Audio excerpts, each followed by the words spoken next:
সংবাদ সবাইকে স্বাগত জানাচ্ছি। আমি ফিরোজ তোহা। শুরুতেই সংবাদ শিরোনাম জানিয়ে দেব এই মুহূর্তে হাতে পাওয়া সর্বশেষ গুরুত্বপূর্ণ আপডেট বাংলা সংবাদ। শুরুতেই থাকছে স্বৈরাচার হাসিনাকে ভারত থেকে ফেরত চাইব প্রধান উপদেষ্টা।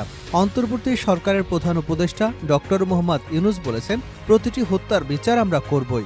জুলাই আগস্ট হত্যাকাণ্ডের বিচারের যে উদ্যোগ আমরা নিয়েছি তার কাজও বেশ ভালোভাবে এগিয়ে যাচ্ছে। পতিত স্বৈরাচার শেখ হাসিনাকেও আমরা ভারত থেকে ফেরত চাইব। রোববার সন্ধ্যা 7টায় অন্তর্বর্তী সরকারের 100 দিন পূর্তি উপলক্ষে জাতির উদ্দেশ্যে দেওয়া ভাষণে এসব কথা বলেন প্রধান উপদেষ্টা। এবারে জানাবো, দ্রুত নির্বাচনী রোডম্যাপ ঘোষণার দাবি জানিয়ে বিএনপির ভাইস চেয়ারম্যান বরকতুল্লাহ বুলু বলেছেন, নির্বাচিত সরকার ছাড়া দেশে স্বস্তি ফিরবে না। রোববার বিকেলে ডেঙ্গু প্রতিরোধে গণসচেতনতা বাড়ানোর লক্ষ্যে আলোচনা সভা ও লিফলেট বিতরণ কর্মসূচিতে রাজধানীর এয়ারপোর্ট রোড সুপার মার্কেটে আয়োজিত সভায় তিনি একথা বলেন। জানাবো, সুনামগঞ্জে প্রধান শিক্ষক অপসারণ নিয়ে সংঘর্ষ, আহত 40।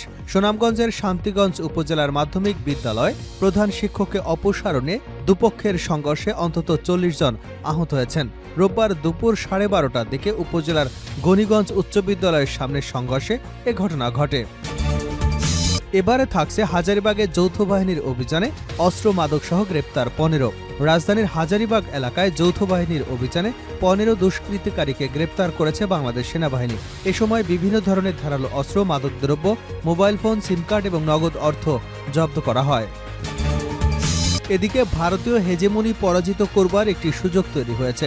দৈনিক আমার দেশ পত্রিকার সম্পাদক ডক্টর মাহমুদুর রহমান বলেছেন, ভারতের সঙ্গে ভুটানের একটা ফ্রেন্ডশিপ চুক্তি আছে, যার মাধ্যমে তারা ভুটানের সঙ্গে হেজিমনিক সম্পর্ক তৈরি করেছে, কিন্তু বাংলাদেশের সঙ্গে তারা ফ্রেন্ডশিপ চুক্তি না করলে একটা উপনিবেশে পরিণত করেছিল।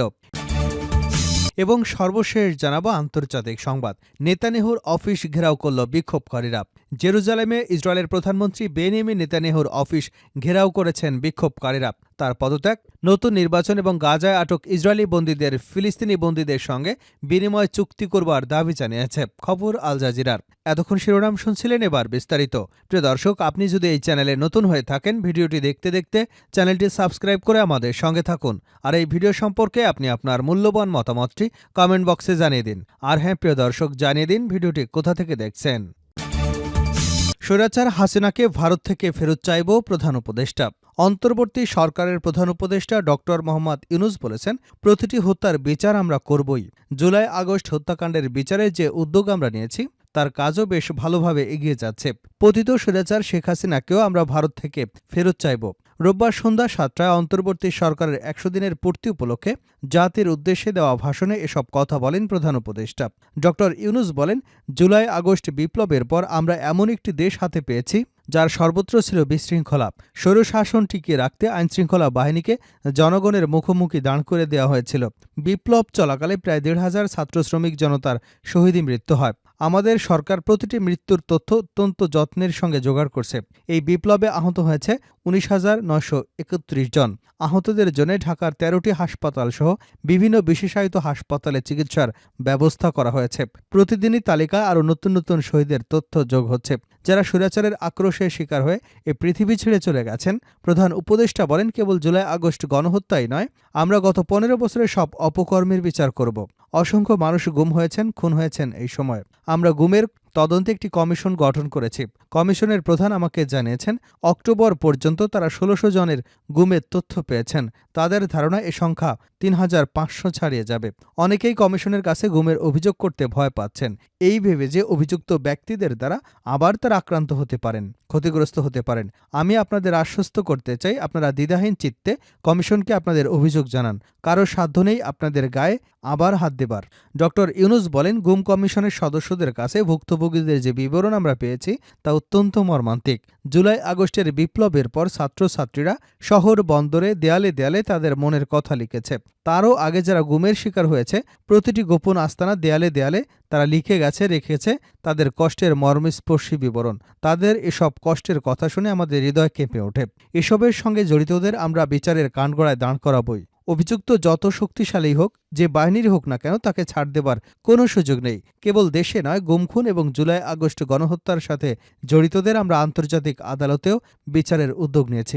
ইন্টারন্যাশনাল ক্রিমিনাল কোর্টের প্রধান কৌঁসুলি করিম খানের সঙ্গে আমার এ ব্যাপারে ইতিমধ্যেই কথা হয়েছে। প্রধান উপদেষ্টা আরও বলেন, আইনশৃঙ্খলা রক্ষাকারী বাহিনীগুলোর কোনো সদস্য কিংবা অন্য কেউ যাতে হত্যা, গুমসহ এ ধরনের কোনো অপরাধে জড়িয়ে পড়তে না পারে সেজন্য আমরা গুম বিরোধী আন্তর্জাতিক সনদে স্বাক্ষর করেছি। আপনারা দেখেছেন, জাতিসংঘের আন্তর্জাতিক মানবাধিকার বিষয়ক হাই কমিশনার ফলকার তুর্ক সম্প্রতি বাংলাদেশ সফর করেছেন।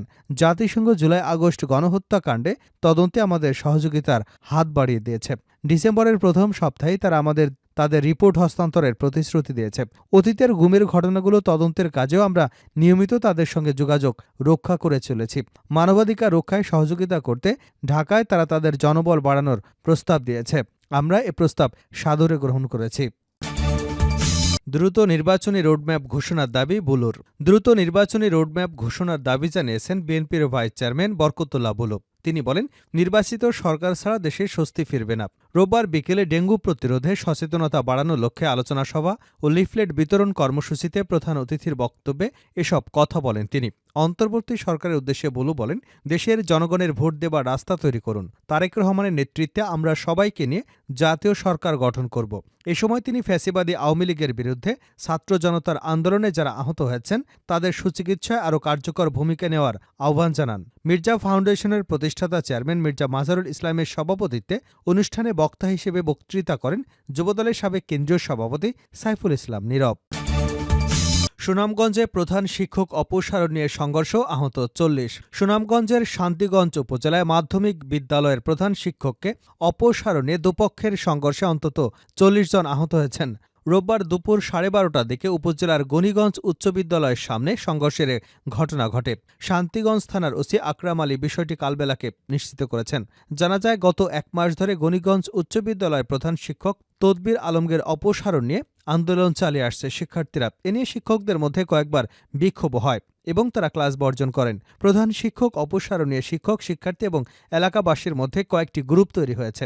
জেলা প্রশাসনের পক্ষ থেকে প্রধান শিক্ষকের বিরুদ্ধে তদন্ত চলছে। রোববার দুপুরে প্রধান শিক্ষকের পক্ষে এবং বিপক্ষে থাকা দুপক্ষের বাকবিতণ্ডায় এক পর্যায়ে রক্তক্ষয়ী সংঘর্ষ শুরু হয়। এ সময় ৪০ জন আহত হন। তাদের মধ্যে ৩০ জনকে সুনামগঞ্জ সদর হাসপাতালে চিকিৎসা দেওয়া হয়েছে। গুরুতর আহত ২ জনকে সিলেটের এমএজি উসমানী মেডিকেল কলেজ হাসপাতালে ভর্তি করা হয়েছে।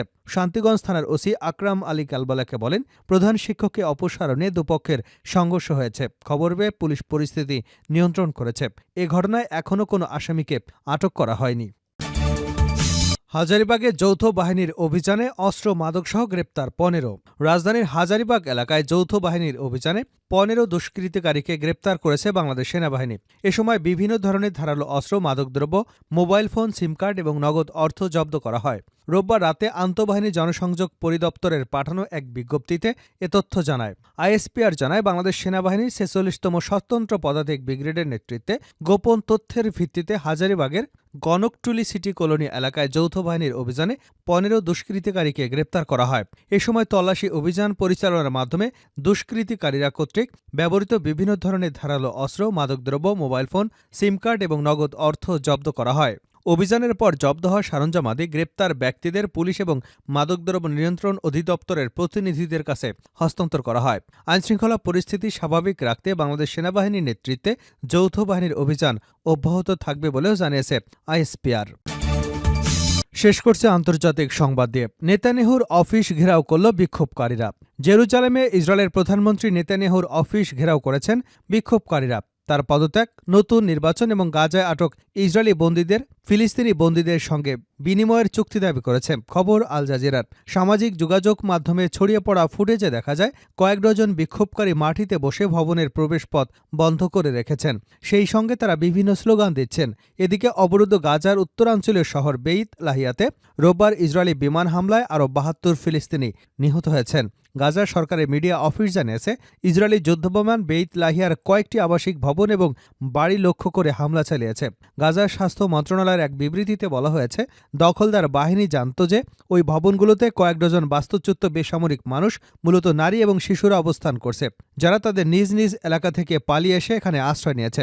গাজার মেডিকেল সূত্র জানায়, রোববার বেইত লাহিয়ার প্রজেক্ট এলাকায় একটি 5তলা ভবনে লক্ষ্য করে ইসরায়েলি যুদ্ধবিমানে হামলা চালায়। এতে প্রায় 50 জন নিহত এবং আরও অনেকেই ধ্বংসস্তূপের নিচে আটকা পড়ে আছেন। প্রসঙ্গত, ইসরায়েলের হামলায় এখন পর্যন্ত 43,846 জন ফিলিস্তিনি নিহত হয়েছেন, আর লেবাননে নিহত হয়েছে প্রায় 3,500।